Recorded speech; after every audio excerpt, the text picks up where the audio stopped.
Reaction mechanism की, जो organic chemistry में जो रिएक्शंस आप लोग देखते हो उसमें क्या होता है, उसमें कौन पार्टिसिपेट करता है, कौन किस पे अटैक करता है, उसको भी समझ लेते हैं। So will talk about reaction mechanism. मैं आपको समझाता हूं। पूरी ऑर्गेनिक केमिस्ट्री में आपके पास एक होता है सबस्ट्रेट, जो कि क्या करता है, एक सबस्ट्रेट होता है जो कि ऑर्गेनिक मॉलिक्यूल होता है जिसपे अटैक किया जाता है। ध्यान से समझो, एक होता है आपके पास सबस्ट्रेट, ये सबस्ट्रेट हमेशा एक ऑर्गेनिक मॉलिक्यूल होता है जिसपे अटैक किया जाता है। एक होता है रिएजेंट, ये रिएजेंट एक्चुअली अटैक करता है। तो एक तो होता है जिसपे अटैक किया जाता है, एक होता है जो अटैक करता है। तो जिसपे अटैक किया जाता है वो सबस्ट्रेट होता है, जो अटैक करता है उसको रिएजेंट कहते हैं। दोनों आपस में मिलके कुछ इंटरमीडिएट बनाते हैं, बीच की एक स्पीसी बनाएंगे। मे बी वो बीच की स्पीसी कार्ब कैटायन हो सकती है, मे बी वो कार्ब एनायन हो सकती है, मे बी वो एक रेडिकल हो सकता है। उसके बाद आप लोगों को प्रोडक्ट मिलता है। समझ में आया? कभी कभार सीधे भी मिल जाता है और कई बार इंटरमीडिएट स्पीसी बनती है बीच में, जिसको कार्ब कैटायन कहते हैं, किसी को कार्बेनाइन कहते हैं, किसी को रेडिकल कहते हैं। तो यहां पर अब हम चलते हैं आगे। अब जो बॉन्ड टूटता है वो बॉन्ड भी दो तरह से ब्रेक होता है। एक तो बोलते हैं, जिसको हम लोग क्या बोलते हैं, अगर कार्ब कैटायन या कार्बेनाइन बन रहा है तो उसको बोलते हैं हेटेरोलिटिक क्लीवेज। मतलब समझो, जैसे कि मान लो आपके पास दिया हुआ है CH3Cl, ठीक है। अब यहां पर क्या हुआ, अगर, क्योंकि इस बॉन्ड को ध्यान से देखोगे तो इस बॉन्ड के अंदर कार्बन का भी पूंजी लगी हुई है और क्लोरीन की भी पूंजी लगी हुई है। मतलब कार्बन का भी इलेक्ट्रॉन लगा हुआ है और क्लोरीन का भी इलेक्ट्रॉन लगा हुआ है। अब मान लो कि दोनों इलेक्ट्रॉन कौन लेके भाग गया, क्लोरीन। समझ में आ गया? तो यहां पर आपको क्या मिलेगा, आपको CH3 के ऊपर प्लस दिखेगा और क्लोरीन के ऊपर माइनस दिखेगा। अब आप मेरी बात ध्यान से सुनना, जब दोनों इलेक्ट्रॉन कोई एक बंदा लेके भाग जाए तो इस तरह की क्लीवेज, इस तरह की ब्रेकिंग को हम लोग क्या बोलते हैं, हेट्रोलिटिक, क्या बोलते हैं, हेट्रोलिटिक क्लीवेज बोलते हैं या हेट्रोलिटिक ब्रेकेज बोलते हैं। समझ में आ गया? लेकिन अगर मान लो कभी ऐसा हो जाए कि जैसे मान लो कि ये कंपाउंड बना हुआ है, हाइड्रोजन के साथ एक बॉन्ड बना रहा है कार्बन, और यहां पर दोनों की पूंजी लगी हुई है। अब अगर मान लो कि यहां पर अगर ब्रेकेज ऐसा हो रहा है कि ये अपना इलेक्ट्रॉन लेके जा रहा है और ये अपना इलेक्ट्रॉन लेके जा रहा है, तमीज से दोनों अपने अपने इलेक्ट्रॉन ले गए और इस कार्बन पे एक इलेक्ट्रॉन है बस, कोई चार्ज नहीं है, और इस हाइड्रोजन के पास अपना इलेक्ट्रॉन है। जब तमीज से ये तोड़ते हैं एक दूसरे के बॉन्ड को तो उसको बोलते हैं होमोलिटिक क्लीवेज। तो होमोलिटिक क्लीवेज में आप लोगों को क्या मिलता है, फ्री रेडिकल मिलता है। हेट्रोलिटिक क्लीवेज में आपको क्या मिलता है, कार्बोकेटाइन मिलता है, मे बी कार्बेनाइन भी मिल सकता है। वो डिपेंड करता है कि कार्बन के साथ कौन लगा हुआ है। कभी कभार कार्बन भी इलेक्ट्रॉन खींच लेता है। जैसे मान लो कार्बन ने किसके साथ बॉन्ड बनाया, कार्बन ने मेटल के साथ बॉन्ड बनाया, तो इस केस में कार्बन इलेक्ट्रॉन खींच के लेके जाएगा, क्योंकि कार्बन की इलेक्ट्रोनेगेटिविटी मेटल से तो ज्यादा ही होती है। समझ में आ गया? इसको बॉन्ड क्लीवेज कहते हैं। अब मैं आप लोगों को थोड़ा स्टेबिलिटी के बारे में बता देता हूं। मेरी बात को ध्यान से सुनना। थोड़ी देर पहले मैंने बोला था कि आपको पता है कि सबस्ट्रेट पे रिएजेंट अटैक करता है और इंटरमीडिएट स्पीसी बनती है। वो कार्बोकेटाइन भी हो सकती है, वो कार्बेनाइन भी हो सकती है, और वो फ्री रेडिकल भी हो सकती है। तो स्टेबिलिटी का कैसे पता लगेगा? तो देखो, अगर कार्बोकेटाइन की बात करूं, ठीक है, तो कार्बोकेटाइन के केस में 3 डिग्री कार्बोकेटाइन हमेशा ज्यादा स्टेबल होता है। याद रखो कि 3 degree carbocation is more stable than 2 degree 1 degree, ठीक है। और methyl carbocation, try to understand. अब ये कैसे आया, देखो होता कुछ यूं है, आप लोग थोड़ा ध्यान से सुनना। देखो, इस कार्बन पे आया प्लस का साइन। अब ये प्लस के साइन को किस चीज की जरूरत होती है, इलेक्ट्रॉन की। अगर उसे इलेक्ट्रॉन मिल जाए तो स्टेबिलिटी बढ़ जाएगी। अब अगर आप 3 डिग्री में देखोगे, ये 3 डिग्री है। अब ये 3 डिग्री में देखोगे, 3 डिग्री कार्बोकेटाइन क्यों बोलते हैं ऐसे, क्योंकि ये जो आपको जो कार्बन दिख रहा है जिसपे पॉजिटिव का साइन है, वो तीन तरफ से 3 मिथाइल ग्रुप से घिरा हुआ है, 3 कार्बन चैन से घिरा हुआ है, इसलिए उसको 3 डिग्री कार्बोकेटाइन कहते हैं। अब यहां से मिथाइल ग्रुप क्या करता है, पॉजिटिव आई इफेक्ट दिखाता है, जिसको इंडक्टिव इफेक्ट कहते हैं। प्लस आई मतलब ये मिथाइल ग्रुप की टेंडेंसी होती है कि वो इलेक्ट्रॉन को पुश करता है, अगर किसी को जरूरत होगी तो हेल्प करेगा वो। इसको इंडक्टिव इफेक्ट कहते हैं, जो अपन आगे भी पढ़ेंगे। तो बेसिकली यहां पर इस प्लस को क्या कर रहा है, ये मिथाइल ग्रुप हेल्प कर रहे हैं। ये ऐसा ही है कि कोई बेचारा लड़का है और उसको उसके मम्मी पापा भाई तीनों हेल्प कर रहे हैं।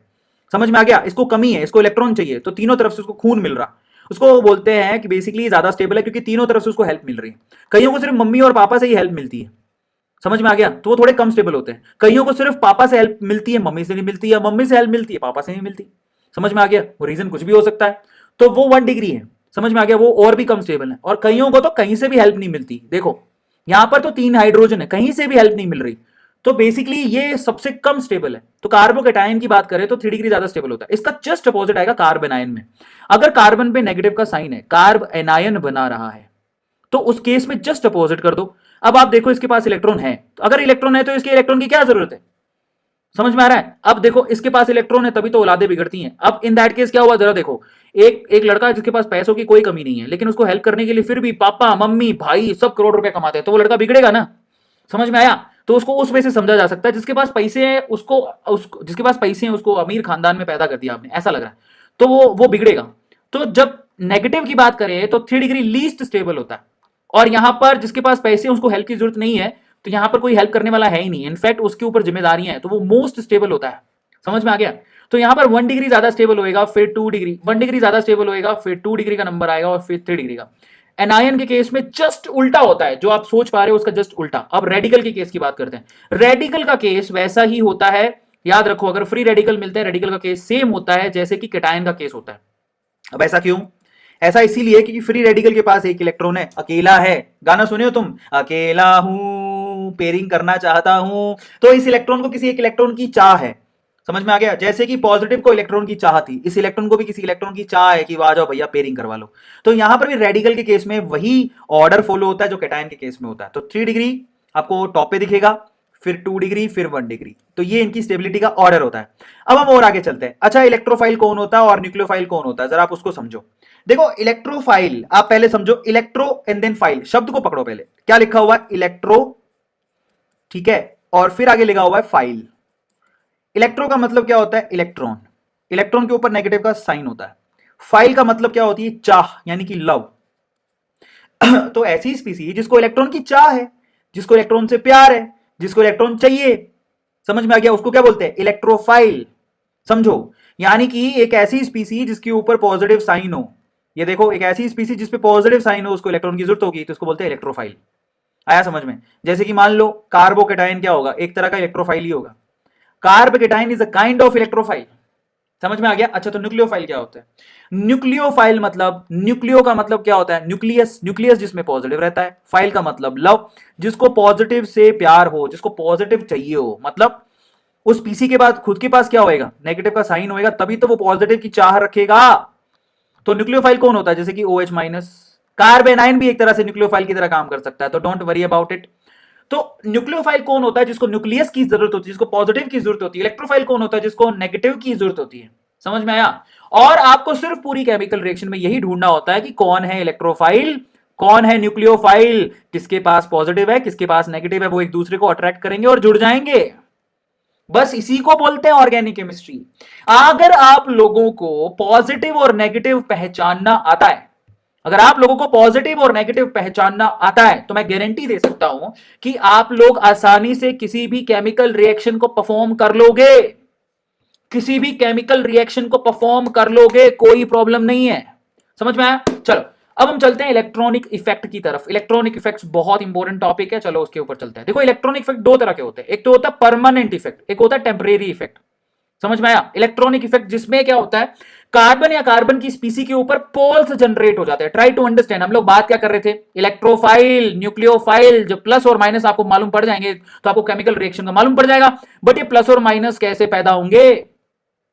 ये प्लस और माइनस पैदा होते हैं इलेक्ट्रॉनिक इफेक्ट की वजह से, जो दो तरह के होते हैं। एक तो होता है परमानेंट, दूसरा होता है टेम्परेरी। परमानेंट में दो आते हैं, एक इंडक्टिव इफेक्ट, दूसरा होता है रेजोनेंस। इस रेजोनेंस को हम लोग मेसोमेरिक इफेक्ट भी कहते हैं। क्या कहते हैं? मेसोमेरिक इफेक्ट भी कहा जाता है। समझ में आ गया? एक और होता है हाइपर कॉन्जुगेशन। क्या होता है? हाइपर कॉन्जुगेशन, वो भी मैं आपको पढ़ाऊंगा, हाइपर कॉन्जुगेशन। अब ये इंपॉर्टेंट पार्ट है। टेम्परेरी इफेक्ट में कौन आता है? Electromeric effect. तो ये जो इलेक्ट्रॉनिक इफेक्ट है, यही पॉजिटिव और नेगेटिव जनरेट करते हैं। Try to understand. Permanent effect में कौन आता है? इंडक्टिव इफेक्ट, रेजोनेंस इफेक्ट, ये दोनों परमानेंट में आते हैं। टेम्परेरी में कौन आता है? Electronic effect. परमानेंट में एक और होता है हाइपर कॉन्जुगेशन, तो मैं आपको समझाता हूं, एक आइडिया देता हूं, ठीक है? तो चलो इन इफेक्ट्स के बारे में पढ़ते हैं। सबसे पहले तो आते हैं इंडक्टिव इफेक्ट। इंडक्टिव इफेक्ट दो तरह का होता है, एक प्लस आई और एक माइनस आई। अब ये होता क्या है? होता कुछ यूं है कि पहली बात तो जरा ध्यान से इसको समझना कि मान लो कि मेरे पास एक कंपाउंड है, ये कार्बन और कार्बन के साथ क्या लगा हुआ है? मान लो एक हेलोजन लगा हुआ है, और उस कार्बन के पीछे ना बहुत सारे कार्बन चेन्स भी है। ये पहला कार्बन, ये दूसरा कार्बन, ये तीसरा कार्बन, ऐसे करके ये चौथा कार्बन, ऐसे लंबी सी लाइन है। तब आपको पता है कि भैया ये जो एक्स है वो क्या करेगा? हेलोजन है, इसको इलेक्ट्रॉन की भूख होती है, इलेक्ट्रॉन को खींचेगा। अब इलेक्ट्रॉन को अपनी तरफ खींच रहा है। अगर इलेक्ट्रॉन को अपनी तरफ खींचेगा तो इस एक्स पे क्या आएगा? Partial negative. तो इस कार्बन पे आएगा पार्शियल पॉजिटिव। अब ये क्या है? अब एक बात बताओ, परमानेंट इफेक्ट है। क्यों? क्योंकि हेलोजन लगा हुआ है कार्बन के साथ में, हेलोजन खींचता रहेगा इलेक्ट्रॉन को, तो परमानेंटली ये पोल जनरेट होते हैं। अब क्या होता है कि अब इसने अपनी, इस एक्स ने क्या किया? इस एक्स ने अपनी जरूरत इस कार्बन से पूरी कर ली, तो इस कार्बन को भी इलेक्ट्रॉन की कमी हो गई। अब ये कार्बन की इलेक्ट्रॉन की कमी को कौन पूरा करेगा? पीछे वाला। तो पीछे वाला कार्बन थोड़ी हेल्प करता है इसकी, तो इस पे भी कुछ साइन आ जाता है। लेकिन मजे की बात देखो, ये ज्यादा हेल्प नहीं करता उसकी, लेकिन कुछ तो हेल्प कर ही सकता है। अब इसकी कार्बन, इस कार्बन के इलेक्ट्रॉन की कमी को कौन पूरा करेगा? इससे पीछे वाला। जितनी हेल्प कर सकता है उतनी करता है। अब मेरी बात को ध्यान से सुनना, यहां पर इंडक्टिव इफेक्ट पीछे जाने पर, जैसे जैसे डिस्टेंस बढ़ते जाता है, वैसे वैसे इंडक्टिव इफेक्ट कम होने लगता है। पहले कार्बन दूसरे और मैक्स तीसरे कार्बन तक आपको इंडक्टिव इफेक्ट दिखेगा, उससे पीछे नहीं दिखेगा। समझ में आ गया? और इस इंडक्टिव इफेक्ट की वजह से परमानेंट यहां पर चार्जेस जनरेट हो जाते हैं, पॉजिटिव और नेगेटिव। Is it clear? अब मेरी बात ध्यान से सुनना। अब ये दो तरह का होता है, एक प्लस आई और एक माइनस आई। प्लस आई और माइनस आई को कैसे समझोगे? अगर कार्बन के साथ में जो स्पीसी अटैच है, कार्बन उसको इलेक्ट्रॉन दे रहा है, तो इसका मतलब ये तो होगा प्लस आई। कभी कभार कार्बन इलेक्ट्रॉन को खींचने भी लग जाता है, एक ऐसी स्पीसी जुड़ी हो जिसे कार्बन इलेक्ट्रॉन खींचने लगता है, तो अगर कार्बन इलेक्ट्रॉन खींचे तो ऐसे इफेक्ट को बोलते हैं माइनस आई। यह आप लोगों को ध्यान रखना है। समझ में आ गया? अगर कार्बन इलेक्ट्रॉन दे रहा है तो प्लस आई में काउंट होगा, कार्बन इलेक्ट्रॉन खींच रहा है तो माइनस आई में काउंट होगा। ठीक है, चलिए अब हम बात करते हैं रेजोनेंस। रेजोनेंस एक ऐसा इफेक्ट है जो कि बहुत ही बढ़िया इफेक्ट है। रेजोनेंस आपको कहां देखने को मिलता है? बेसिकली रेजोनेंस आपको ऐसे सिस्टम में देखने को मिलता है जहां पर कॉन्जुगेशन हो, मतलब सिंगल डबल ये बॉन्ड क्या हो, बेसिकली ऑल्टरनेटिवली प्रेजेंट हो, और वहां पर रेजोनेंस की वजह से इलेक्ट्रॉन घूमते रहते हैं। इसका बेंजीन सबसे प्राइम एग्जांपल है। बेंजीन और बेंजीन के डेरिवेटिव सबसे प्राइम एग्जांपल होते हैं। ठीक है, अब ये भी दो तरह का होता है, एक तो होता है प्लस आर, एक होता है माइनस आर। रेजोनेंस का मतलब क्या होता है? रेजोनेंस का मतलब बहुत ही सिंपल है। रेजोनेंस का मतलब होता है पाई इलेक्ट्रॉन्स का घूमते रहना। समझ में आ गया? The shifting of pi electrons का घूमते रहना ही रेजोनेंस कहलाता है। यहां पर रेजोनेंस इफेक्ट में कोई भी एटम अपनी जगह से नहीं हिलता, कोई भी सिग्मा बॉन्ड वाले इलेक्ट्रॉन अपनी जगह से नहीं हिलते। तो हिलता कौन है? हिलता है पाई बॉन्ड वाले इलेक्ट्रॉन। पाई बॉन्ड वाले इलेक्ट्रॉन अपनी जगह से हिलते हैं और कोई नहीं। जैसे समझो, जैसे मान लो कि बेंजीन रिंग के ऊपर है ना, आपने अमाइन ग्रुप जोड़ दिया। अब अमाइन ग्रुप एक ऐसा ग्रुप है जिसमें नाइट्रोजन के ऊपर क्या होता है? इलेक्ट्रॉन होते हैं। अब ये इलेक्ट्रॉन होगी, उसके पास इलेक्ट्रॉन है, तो यहां पर क्या होगा? जैसे ही इलेक्ट्रॉन इसको डोनेट करेगा, समझो इलेक्ट्रॉन उसने डोनेट किया, अगर कोई फंक्शन ग्रुप ऐसा लगा हुआ है जो कि इलेक्ट्रॉन्स को डोनेट कर रहा है, तो इसका मतलब क्या हो गया? मतलब ये रिंग की तरफ इलेक्ट्रॉन को फेंक रहा है। समझ में आ गया? रिंग को हेल्प कर रहा है। तो ऐसे इफेक्ट को बोलते हैं प्लस आर इफेक्ट। जब हेल्प कर रहा है, हेल्पिंग नेचर का इलेक्ट्रॉन, ऐसा फंक्शन ग्रुप है जो इलेक्ट्रॉन दे रहा है रिंग को, तो ऐसा जो रेजोनेंस है वो प्लस आर इफेक्ट कहलाता है, जहां पर सिर्फ और सिर्फ ये जो आपके पास इलेक्ट्रॉन दिख रहे हैं या फिर पाई इलेक्ट्रॉन दिख रहे हैं, सिर्फ उनकी मूवमेंट होती है और किसी की मूवमेंट नहीं होती। यहां पर इसने दोनों इलेक्ट्रॉन यहां पर फेंके तो ये दोनों पाई इलेक्ट्रॉन यहां से इस कार्बन पर मूव हो गए, तो यहां से वो पाई बॉन्ड गायब हो गया और इसमें माइनस का साइन आ गया, और इस नाइट्रोजन में प्लस का साइन आ गया क्योंकि इसने इलेक्ट्रॉन यहां दे दिए। फिर ये अगर दोनों इलेक्ट्रॉन यहां शिफ्ट हो जाते हैं तो ये पाई इलेक्ट्रॉन यहां शिफ्ट हो जाते हैं। समझ में आ गया? तो यहां पर नेगेटिव का साइन आ गया और यहां पर पॉजिटिव पहले से ही था। मान लो इसने यहां शिफ्टिंग कर दी तो ये यहां शिफ्टिंग कर दिया। इस तरह से ये ना पाई जो इलेक्ट्रॉन्स होते हैं वो अंदर ही अंदर घूमते रहते हैं। समझ में आ गया? इसी को बोलते हैं रेजोनेंस। और रेजोनेंस की वजह से जितनी ज्यादा स्ट्रक्चर बनती है ना, उतनी ही ज्यादा स्टेबिलिटी बढ़ती है। जितनी ज्यादा रेजोनेंस की स्ट्रक्चर होगी किसी भी कंपाउंड की, उसकी स्टेबिलिटी उतनी ज्यादा होगी, क्योंकि वो पाई इलेक्ट्रॉन को बिजी कर रहा है। इसको हम लोग डीलोकेलाइजेशन ऑफ पाई इलेक्ट्रॉन्स भी कहते हैं। क्या कहते हैं? डीलोकेलाइजेशन, ठीक है, ऑफ पाई इलेक्ट्रॉन्स। इसको डीलोकलाइजेशन ऑफ पाई इलेक्ट्रॉन्स भी कहते हैं। एक होता है minus R effect. Minus R कब होता है? जब आपने एक ऐसा ग्रुप जोड़ा हुआ है जो कि गंदा है, जो हेल्प नहीं करता। एक बेंजीन रिंग के साथ एक ऐसा ग्रुप जोड़ दिया जैसे कि NO2 ऐसा ग्रुप है, जैसे कि COOH, जैसे कि CHO। ये ऐसे ग्रुप है जो कि इलेक्ट्रॉन को अपनी तरफ खींचते हैं, देते नहीं है। जैसे NO2 ग्रुप को देखो, यहां से पहले इस ऑक्सीजन ने दोनों इलेक्ट्रॉन खींचे, तो ये दोनों पाई इलेक्ट्रॉन अब नाइट्रोजन की तरफ शिफ्ट हो गए। अब रिंग से इलेक्ट्रॉन को खींचा जा रहा है। अगर रिंग से इलेक्ट्रॉन को खींचा जा रहा है, इसका मतलब वहां पर जो इफेक्ट लग रहा है रेजोनेंस का, अब वो माइनस आर है, मतलब वो रिंग को डीएक्टिवेट कर रहा है, रिंग से इलेक्ट्रॉन को खींच रहा है। समझ में आ गया? बस आगे वाला गेम सेम ही है, बस इलेक्ट्रॉन की शिफ्टिंग करते जाओ। इलेक्ट्रॉन यहां पर शिफ्ट हो गए तो इस पे प्लस का साइन आ गया। फिर इसने इसकी हेल्प करी, दोनों इलेक्ट्रॉन यहां शिफ्ट हो गए तो इस पे प्लस का साइन आ गया। इसने इसकी हेल्प करी तो इस पे प्लस का साइन आ गया। खत्म कहानी। इस तरह से चलता रहता है और फाइनली ये प्लस का साइन, और फिर ये वापस क्या होगा? ये अपने इलेक्ट्रॉन यहां फेंकेगा, ये दोनों इलेक्ट्रॉन वापस यहां आ जाएंगे। ये रेजोनेंस चलता रहता है। रेजोनेंस की खास बात ये होती है कि यहां पर सिर्फ और सिर्फ पाई इलेक्ट्रॉन्स या फिर लोन पेयर, इन्हीं की ही सिचुएशन को हिलाया जाता है, यही डीलोकलाइज होते हैं। एटम अपनी जगह से नहीं हिलते। प्लस आर किसको बोलते हैं? जब रिंग की तरफ इलेक्ट्रॉन को मूव करवाया जा रहा हो। माइनस आर किसको बोलते हैं? जब रिंग से इलेक्ट्रॉन को निकाला जा रहा हो। समझ में आ गया? उसको रेजोनेंस। अब आते हैं इलेक्ट्रोमेरिक इफेक्ट। इलेक्ट्रोमेरिक इफेक्ट एक ऐसा इफेक्ट है जो कि टेम्परेरी इफेक्ट है। टेम्परेरी मतलब ये तभी दिखता है जब कोई रिएजेंट अटैक करने को आता है। समझ में आ गया? भाई लड़कियां सजती कब हैं? ऐसे तो घर पे लड़के और लड़कियां, मैं टेम्परेरी पर्टिकुलरली नहीं जाऊंगा, आजकल लड़कों की भी वही हालत है। घर में आप लोग सजते कब हो? ऐसे तो अभी पड़े रहते हो ऐसे ही घर के कपड़ों में। लड़कों का तो पूछो ही मत, फटी हुई चड्डियों में पड़े रहते हैं। लेकिन घर पे अगर मेहमान आ रहे हो तो हर कोई कोशिश करता है कि मैं थोड़ा ठीक दिखूं, मैं थोड़ा सजने की कोशिश करूं, है ना? गाना भी फेमस हो रखा है, सजना है मुझे सजना के लिए ऐसे ही करके। मतलब क्या है कि आप तभी सजते हो जब कोई आएगा, अदरवाइज आप घर पे ऐसे ही पड़े रहते हो। मैं अगर बोलूं मैं तुम्हारे घर आ रहा हूं तो तुम शायद अच्छे से रहो, अच्छे से कपड़े पहनो। अभी तो तुम ऐसे ही बैठे हो।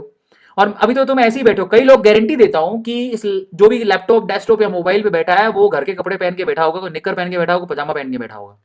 अब ये क्यों है? क्योंकि मैं आपके घर पे आके नहीं पढ़ा रहा हूं, मैं अपने घर से पढ़ा रहा हूं। इनफैक्ट मैं भी खुद भी निक्कर में बैठा हूं। तो मतलब ये है कि अगर मैं आपके घर पे आके पढ़ा रहा होता तो आप पक्का सज के बैठते, फिजिकली पढ़ा रहा होता। मैं चलता मैं तुम्हें होम ट्यूशन दूंगा, अगर होम ट्यूशन दूं मैं तुम्हारे घर पे आकर पढ़ाऊं तो तुम पक्का ढंग के कपड़े पहन के बैठोगे एटलीस्ट। ऐसे थोड़ी आ जाओगे कुछ भी उठा उठाया, ऐसे सूते उठे आ गए, नहीं होगा ना।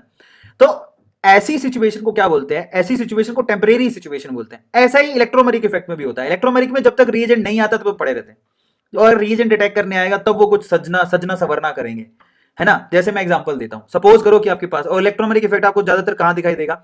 जहां पर कार्बन टू कार्बन आपको पाई इलेक्ट्रॉन्स अवेलेबल हो, मतलब सिग्मा बॉन्ड नहीं, पाई बॉन्ड्स वहां पर अवेलेबल हो, डबल बॉन्ड, ट्रिपल बॉन्ड। अब देखो ये जो है ना एल्कीन ऐसी पड़ी थी, लेकिन जैसे ही पता लगा कि कोई ना कोई इलेक्ट्रोफाइल अटैक करने के लिए आ रहा है, ध्यान से समझना, पहले तो वो ऐसी ही पड़ी थी, लेकिन अगर कोई इलेक्ट्रोफाइल अटैक करने को आ जाए जिसको इलेक्ट्रॉन की जरूरत है, तो ये एल्कीन क्या बोलेगी? ये एल्कीन बोलेगी थांबा इलेक्ट्रोफाइल। पहले वो बिंदी लेगी, लिपस्टिक लेगी कई लोग लिपस्टिक को लिपस्टिक बोलते हैं, तो बिंदी लेगी, लिपस्टिक लेगी, बोलेगी सजना है मुझे इलेक्ट्रोफाइल के लिए। तो पहले वो ना इलेक्ट्रोफाइल के लिए सजेगा, उसके बाद वो अटैक करने आएगा। ट्राई टू अंडरस्टैंड, समझ में आया? तो बेसिकली अब क्या सीन है, तो पहले इस इलेक्ट्रोफाइल को इलेक्ट्रॉन की जरूरत है, तो भाई इलेक्ट्रॉन को शिफ्ट तो करो। तो मान लो कि दोनों पाई इलेक्ट्रॉन यहां शिफ्ट हो गए। अगर ये यहां शिफ्ट हो गए तो अब क्या सीन बन रहा है जरा आप चेक करो। ये सीन कुछ ऐसा ही, इसमें नेगेटिव का साइन आ गया और इस पे पॉजिटिव का साइन आ गया। अब बताओ आप लोग, जहां पर इलेक्ट्रॉन कहां शिफ्ट हुए थे, यहां पर इलेक्ट्रोफाइल आके कहां जुड़ रहा है? ऑब्वियसली पॉजिटिव और नेगेटिव की तलाश होती है, यहां के जुड़ेगा। मेरी बात ध्यान से सुनना होगा। बनता क्या है फिर बाद में? ये बन जाता है, जरा आप चेक करना, ये बन गया, ये इलेक्ट्रोफाइल आके जुड़ गया और इस कार्बन पे पॉजिटिव का साइन आ गया। अब आपको मेरी बात ध्यान से सुनना, तो ये कब हुआ? जब कोई आया अटैक करने, समझ में आता है? अब मेरी बात को ध्यान से सुनना, जहां पर इलेक्ट्रॉन शिफ्ट हुए, अगर इनकमिंग स्पीसी वहीं पे आके जुड़ जाती है तो इसको बोलते हैं प्लस इलेक्ट्रोमरिक इफेक्ट। मतलब जहां पर इलेक्ट्रॉन की शिफ्टिंग हुई, आपकी अटैकिंग स्पीसी वहीं आके जुड़ी, तो इसको बोलते हैं आहा मिल गए, तो प्लस इलेक्ट्रोमरिक इफेक्ट बोलते हैं इसको। समझ में आया? अब आ जाओ दूसरे एग्जांपल देते हैं। मान लो कोई न्यूक्लियोफाइल अटैक करने को आता, जरा समझो कि ये carbon to carbon double bond है, ठीक है। तो जब कोई इलेक्ट्रोफाइल अटैक करने को आता है तो प्लस ई इफेक्ट देखने को मिलेगा। जब कोई न्यूक्लियोफाइल अटैक करने को आएगा, मान लो ये न्यूक्लियोफाइल अटैक करने को आ गया, तो ये न्यूक्लियोफाइल अटैक करने को आया तो कार्बन की जो डबल बॉन्ड वाली क्या बोलेगी? थांबा सजना है मुझे सजना के लिए। तो बेसिकली यहां पर क्या है, ये नेगेटिव के लिए इलेक्ट्रॉन शिफ्ट करने पड़ेंगे, कहीं तो पॉजिटिव लाना पड़ेगा ना। तो मान लो कि इलेक्ट्रॉन यहां शिफ्ट हुए, अगर इलेक्ट्रॉन इस तरफ शिफ्ट हुए हैं तो क्या दिखेगा आपको? आप बताओ। इस कार्बन पे पॉजिटिव आएगा और दूसरे कार्बन पर नेगेटिव आएगा। अब आप लोग मुझे बताओ कि न्यूक्लियोफाइल कहां जाएगा अटैक करने? ऑब्वियसली पॉजिटिव की तरफ जाएगा। अब आपके इलेक्ट्रॉन शिफ्ट हुए थे यहां और आपने जोड़ा है यहां, इसको बोलते हैं माइनस ई इफेक्ट। तो बेसिकली इलेक्ट्रोफाइल के केस में तो प्लस ई इफेक्ट दिखाई देगा और न्यूक्लियोफाइल के केस में माइनस ई इफेक्ट दिखाई देगा। समझ में आ गया? इसको बोलते हैं इलेक्ट्रोमेरिक इफेक्ट, जो कि टेम्परेरी है। ये सजती सबजती तभी है जब कोई आता है मेहमान, ठीक है। चलो, तो अब हम चलते हैं लास्ट में हाइपर कॉन्जुगेशन की तरफ। हाइपर कॉन्जुगेशन बड़ा इंटरेस्टिंग है। हाइपर कॉन्जुगेशन जो है बेसिकली उसको हम लोग क्या बोलते हैं? उसको नो बॉन्ड रेजोनेंस भी कहते हैं। क्या कहते हैं? नो बॉन्ड रेजोनेंस भी कहते हैं। This is also called no bond resonance, ये नो बॉन्ड रेजोनेंस भी कहलाता है। अब मेरी बात को ध्यान से सुनना। अब इसके लिए नो बॉन्ड रेजोनेंस के लिए स्पेशली आपको क्या चाहिए रहता है? आपको एक ऐसी स्पीसी चाहिए जहां पर रिक्वायरमेंट हो इलेक्ट्रॉन की और वहां पर एक अल्फा हाइड्रोजन प्रेजेंट हो। ये रिक्वायरमेंट है। अगर मान लो किसी कार्बन में प्लस का साइन है तो उसको इलेक्ट्रॉन की जरूरत है और एक अल्फा हाइड्रोजन प्रेजेंट है, तो वो अपने इलेक्ट्रॉन को रिलीज कर देता है उसकी हेल्प करने के लिए। मैं आपको समझाता हूं हाइपर कॉन्जुगेशन कैसे परफॉर्म होता है, समझो। मान लो मेरे प्यारे बच्चों कि ये कार्बन है, इस कार्बन पे प्लस का साइन है, वैसे ऊपर बना हुआ, मैं अलग से भी दिखा देता हूं तुम लोगों को, ठीक है। और इसने एक अपनी यूं पूरी कर रखी है, अपनी चाहत यूं पूरी कर रखी है। इस कार्बोकेटाइन के जस्ट पास वाले कार्बन को हम लोग अल्फा कार्बन कहेंगे। इसके पास एक हाइड्रोजन होएगा, इसको अल्फा हाइड्रोजन कहेंगे। अब मेरी बात ध्यान से सुनना, इस कार्बन के ऊपर प्लस का साइन है, इसका मतलब इसको इलेक्ट्रॉन की जरूरत है ना। अब इसकी हेल्प कौन करने आएगा? अब ये जो हाइड्रोजन है ना, अल्फा हाइड्रोजन, ये बहुत ही हेल्पफुल होता है। जिसके पास जितने ज्यादा अल्फा हाइड्रोजन होते हैं वो स्पीसी उतनी ज्यादा स्टेबल होती है। अब ये क्या करेगा? ये दोनों इलेक्ट्रॉन हेल्प करने के लिए यहां फेंक देगा। दोनों इलेक्ट्रॉन फेंक दिए तो इस कार्बन और इस कार्बन के बीच में डबल बॉन्ड बन गया और ये हवा में लटक गया। इसीलिए इसको बोलते हैं, क्योंकि यहां पर अब ये जाएगा कहीं नहीं, ये यहीं पे लटका रहेगा। समझ में आता है? और ये शिफ्टिंग चलती रहेगी। अब ये दोनों इलेक्ट्रॉन यहां आ जाएंगे तो ये हवा में लटक जाएगा। अब ये दोनों इलेक्ट्रॉन यहां पे आ जाएंगे तो ये हवा में लटक जाएगा और बेसिकली क्या कर रहे हैं, सारे अल्फा हाइड्रोजन हेल्प करने की कोशिश कर रहे हैं ताकि स्टेबिलिटी प्रोवाइड की जा सके। इसको हाइपर कॉन्जुगेशन कहते हैं और यहां पर एटम हिलता नहीं है, समझो। टोटोमरिज्म में तो हाइड्रोजन H+ की फॉर्म में ऑक्सीजन के पास चला गया था, लेकिन यहां पर हाइपर कॉन्जुगेशन में कभी भी H+ जो कि हवा में है वो हिलता नहीं है और ये कंटिन्यू शिफ्टिंग होती रहती है इलेक्ट्रॉन की, ये जो हाइड्रोजन के पास इलेक्ट्रॉन की कंटिन्यू शिफ्टिंग होती रहती है। कैसे, ये यहां पर आया, फिर ये थोड़ी देर में ये अपने इलेक्ट्रॉन इसको दे देगा, थोड़ी देर में ये अपने इलेक्ट्रॉन इसको दे देगा और ये चलता रहेगा, ये साइकिल चलता रहेगा। इसलिए इसको नो बॉन्ड रेजोनेंस भी कहते हैं। क्या कहते हैं इसको? No bond resonance. इसको नो बॉन्ड रेजोनेंस भी कहते हैं and this is for help. अब मैं आपको इससे इसकी एक प्रॉपर्टी बताता हूं। इसकी प्रॉपर्टी क्या है हाइपर कॉन्जुगेशन की, कि अगर जब भी आपको यहां पर किसी एल्कीन या एल्काइन का आप लोगों को स्टेबिलिटी का पता करना हो कि कौन सी एल्कीन या एल्काइन ज्यादा स्टेबल है, मैं आपको समझाता हूं। जैसे एग्जांपल के तौर पे मैंने यहां पर एक एल्कीन ली, ये carbon to carbon double bond है, यहां हाइड्रोजन है, यहां पर हाइड्रोजन है, यहां हाइड्रोजन है, समझ में आ गया। और यहां पर मान लो CH3 है, एक तो ये एल्कीन दे रखी है, और मान लो एक एल्कीन और है, carbon to carbon double bond है, यहां पर मान लो हाइड्रोजन है, यहां पर CH3 है, यहां पर हाइड्रोजन है और यहां पर CH3 है। अब मैं बोलूं कि ज्यादा स्टेबल कौन है, तो आप उसके लिए क्या करोगे, हाइपर कॉन्जुगेशन का इस्तेमाल करोगे। कैसे? सबसे पहले तो आप डबल बॉन्ड को सर्किल कर लो, कर लिया, यहां पर भी डबल बॉन्ड को सर्किल कर लो, कर लिया। अब क्या करोगे, अब डबल बॉन्ड को सर्किल करने के बाद अब देखो ये आपकी फंक्शनल ग्रुप हो गया, ये आपका एक फंक्शनल ग्रुप ही है, double bond is a kind of functional group, yes. अब आप अल्फा कार्बन पकड़ो, कहां है, इसके पास एक ही अल्फा कार्बन है, जिसके पास कितने हाइड्रोजन है, 3 अल्फा हाइड्रोजन है, so there are 3 alpha hydrogen. ठीक है, अब इसको पकड़ो, यहां पर अगर आप देखोगे तो यहां पर ये अल्फा कार्बन है भाई, इस एन सर्किल में सबसे पास वाला कार्बन ही है, इसको अल्फा कार्बन कहते हैं। इन एन सर्किल में ये भी तो कार्बन है जो कि अल्फा कार्बन है, तो यहां पर 2 अल्फा कार्बन है, इसका मतलब यहां पर 6 अल्फा हाइड्रोजन है। जिसके पास जितने ज्यादा अल्फा हाइड्रोजन होंगे, जिसके पास जितने ज्यादा अल्फा हाइड्रोजन होंगे, उस एल्कीन की स्टेबिलिटी उतनी ही ज्यादा होगी ड्यू टू हाइपर कॉन्जुगेशन। समझ में आया? ये बहुत इंपॉर्टेंट है। तो हाइपर कॉन्जुगेशन क्या करता है, बेसिकली डबल बॉन्ड को स्टेबिलिटी प्रोवाइड करता है। डबल बॉन्ड में जिसके पास अल्फा हाइड्रोजन ज्यादा होंगे उसकी हाइपर कॉन्जुगेशन ज्यादा होगी, नो बॉन्ड रेजोनेंस उसमें ज्यादा होएगा, उसकी स्टेबिलिटी भी उतनी ज्यादा होगी। तो ये मतलब निकलता है अल्फा यहां पर किसका, हाइपर कॉन्जुगेशन का। 3000 लाइक अभी तक आ चुके हैं, अमेजिंग बच्चों, आप लोग इतना दिल खोल के लाइक करते हो, बहुत अच्छी बात है। बाय द वे आपके चैट में तभी पढ़ पाता हूं जब आप लाइक करते हो, तो डू लाइक द सेशन, ये बहुत इंपॉर्टेंट है। अच्छा, कितने बच्चों ने लाइक किया? अभी मैं आपको ऑलमोस्ट सारी पिक्चर क्लियर कर चुका हूं। मैं आपसे अभी भी कह रहा हूं, दिल बड़ा है तो लाइक जरूर करके जाना। यहां पर हमारा चैप्टर जो है बेसिकली